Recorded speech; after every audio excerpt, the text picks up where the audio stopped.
প্রতিদিন ব্রাহ্মণবাড়িয়ার আখাউড়া স্থলবন্দর দিয়ে ৫০ থেকে ৭০ টন হিমায়িত মাছ রপ্তানি হয়ে আসছে ভারতে। প্রতি কেজি $2.৫ রুই, কাতল, পাঙ্গাস, তেলাপিয়া ও পাবদা সহ দেশীয় নানা প্রজাতির মাছ রপ্তানি হয়।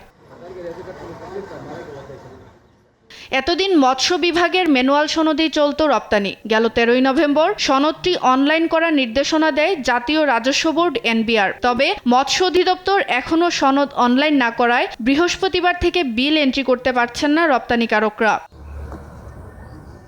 মৎস্য বিভাগের এই সনদ জটিলতায় আখাউড়া স্থলবন্দর দিয়ে অনির্দিষ্টকালের জন্য বন্ধ হয়ে গেছে ভারতে মাছ রপ্তানি। ব্যবসায়ী নেতারা বলছেন, বন্দরের রপ্তানি আয়ের সিংহভাগই আসে মাছ থেকে। শিগগিরই সমস্যা সমাধানের দাবি তাদের। আজ থেকে ২৫-৩০ বছর যাবত মাছটা আমরা এদের কাছে রপ্তানি করে আসছি, আর এই রপ্তানি পণ্য বন্ধ হয়ে যাওয়াতে আমরা বিরাট ক্ষতির সম্মুখীন হয়েছি। মৎস্য লাইসেন্স অনলাইন জটিলতার কারণে আমাদের আজকে রপ্তানির বন্ধ। আখাউড়া স্থলবন্দর দিয়ে প্রতিদিন আমরা এভারেজ প্রায় ২ কোটি টাকার মাছ রপ্তানি করে থাকি। আজকে রপ্তানি বন্ধ থাকার কারণে আমাদের দেশ প্রায় ২ কোটি টাকার রপ্তানি থেকে আজকে বঞ্চিত। জটিলতা আমাদেরকে মৎস্য অফিস অনেকটা নিশ্চয়তা আশ্বস্ত করেছে যে খুব দ্রুত তারা এটা সমাধান করে আমাদেরকে জানিয়ে দেবে। আখাউড়া উপজেলা মৎস্য সম্প্রসারণ কর্মকর্তা বলেন, NBR এর নির্দেশনার বিষয়ে জানা ছিল না তাদের, তবে শিগগিরই সমস্যার সমাধান হবে।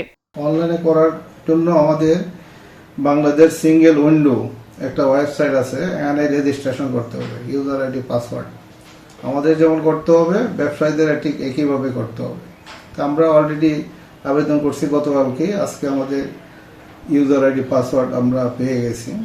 ঠিক ব্যবসায়ীরা ওই জায়গায় রেজিস্ট্রেশন করতে হবে, করার পরে আমাদের কাছে অনলাইনে আবেদন করবে, আমরা অনলাইনে এগুলা দেখবো, অনলাইনে সার্টিফিকেট ইস্যু করবো, তখন বিলের আর কোনো সমস্যা হবে না।